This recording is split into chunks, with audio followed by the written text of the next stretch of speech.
Shalom Bapak Ibu, saudara-saudara sekalian. Kita berjumpa kembali dengan acara Menerima hari ini. Tentu kita tetap bersemangat untuk terus belajar firman Tuhan, karena kita percaya betapa bergunanya dan bermanfaatnya kita belajar firman Tuhan yang dapat mendorong kita untuk hidup benar sesuai dengan kehendak Allah. Mari kita buka acara Menerima hari ini dengan doa. Terima kasih Tuhan kalau kami masih diberi kesempatan untuk berjumpa kembali dengan acara Menerima hari ini, di mana kami akan belajar firman Tuhan.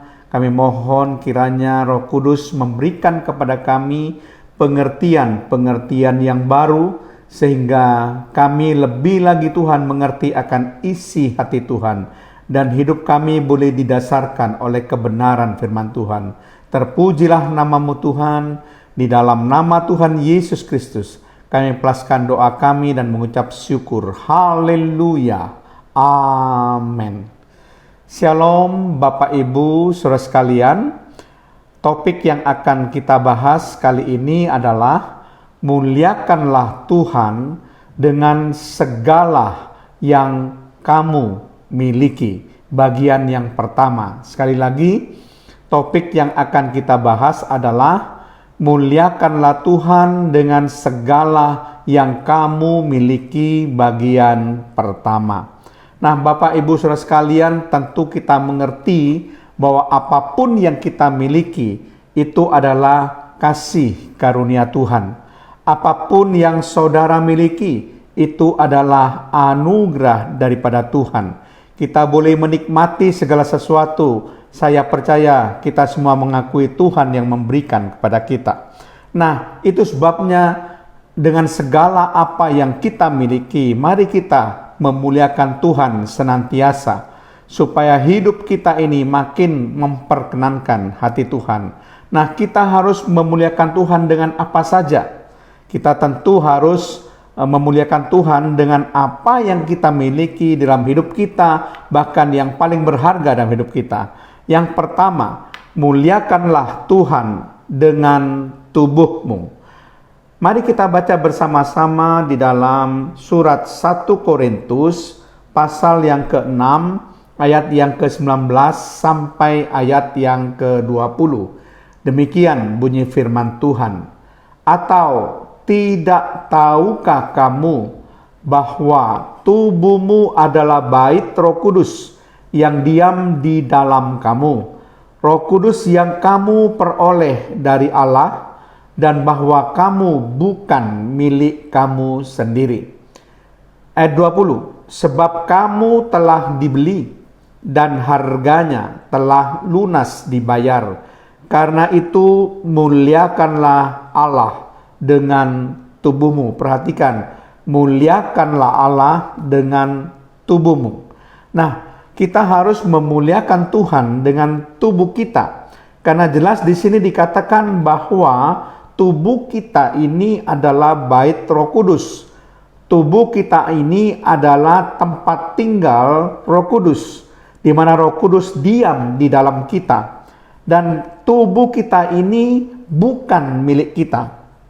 Tubuh kita ini sudah dibeli dan sudah lunas dibayar dengan harga yang mahal, yaitu darah dari Putra Allah yang tunggal, yaitu Tuhan Yesus Kristus, darah anak domba Allah yang dicurahkan untuk membeli tubuh kita ini. Nah, Bapak Ibu Saudara sekalian, kita ini semua, siapapun juga, itu adalah milik Tuhan Yesus Kristus. Karena semua manusia dosanya ditanggung oleh Tuhan Yesus Kristus.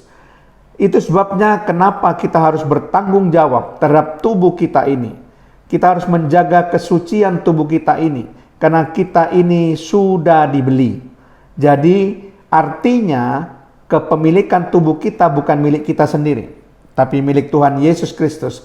Mari kita akan bersama-sama membaca di dalam 1 Petrus 1 ayat 18 sampai 19. Di situ dikatakan, sebab kamu tahu bahwa kamu telah ditebus dari cara hidupmu yang sia-sia yang kamu warisi dari nenek moyangmu bukan dengan barang yang fana, bukan pula dengan perak atau emas, melainkan dengan darah yang mahal, yaitu darah Kristus yang sama seperti darah anak domba yang tak bernoda dan tak bercacat. Jelas surat 1 Petrus 1 ayat 18-19 itu menjelaskan dengan jelas bahwa kita dibeli bukan dengan barang yang fana. Kita dibeli bukan dengan perak atau emas, tetapi kita dibeli dengan darah yang mahal, yaitu darah Kristus yang merupakan darah anak domba yang tak bernoda dan tak bercacat celah. Itu sebabnya karena tubuh kita ini sudah bukan milik kita, melainkan milik Kristus yang sudah membeli dengan darahnya yang mahal. Maka marilah kita memuliakan Tuhan dengan tubuh kita. Itu yang pertama. Kemudian hal yang kedua, muliakanlah Tuhan dengan kekayaan kita atau harta kita. Nah, mari kita bersama-sama membaca dalam Amsal pasal yang ketiga, ayat yang ke-9. Muliakanlah Tuhan dengan hartamu dan dengan hasil pertama dari segala penghasilanmu. Nah, jelas di sini ada satu perintah di mana muliakanlah Tuhan dengan hartamu dan hasil pertama dari segala penghasilanmu. Harta ini merupakan sesuatu yang kita miliki, bukan cuma hanya sekedar uang, tetapi bisa juga aset yang kita miliki, segala barang yang kita miliki. Jadi tidak melulu akan uang. Harta berbicara masalah kekayaan yang kita miliki. Dan kita di sini diperintahkan bahwa kita harus memuliakan Tuhan dengan harta kita. Caranya bagaimana saudara kita bisa menggunakan harta kita untuk mendukung pelayanan, untuk memberkati saudara-saudara kita yang mungkin berada di dalam kekurangan, untuk menolong orang-orang miskin, dan melakukan segala sesuatu yang Tuhan kehendaki. Kemudian yang ketiga, muliakanlah Tuhan dengan perkataanmu.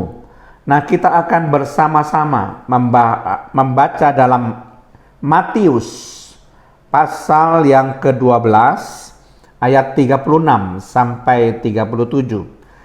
Tetapi aku berkata kepadamu, setiap kata sia-sia yang diucapkan orang harus dipertanggungjawabkannya pada hari penghakiman. Ayat 37, karena menurut ucapanmu engkau akan dibenarkan, dan menurut ucapanmu pula engkau akan dihukum. Di sini kita harus memuliakan Tuhan dengan perkataan kita.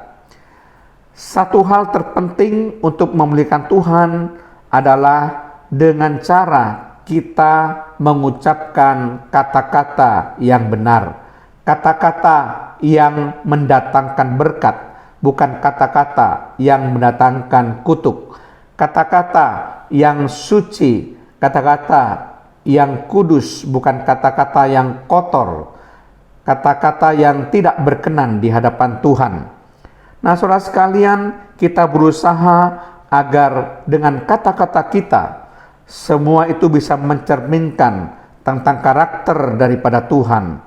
Dengan mengontrol kata-kata kita, maka kita harus berusaha supaya perkataan kita itu selaras dengan firman Tuhan.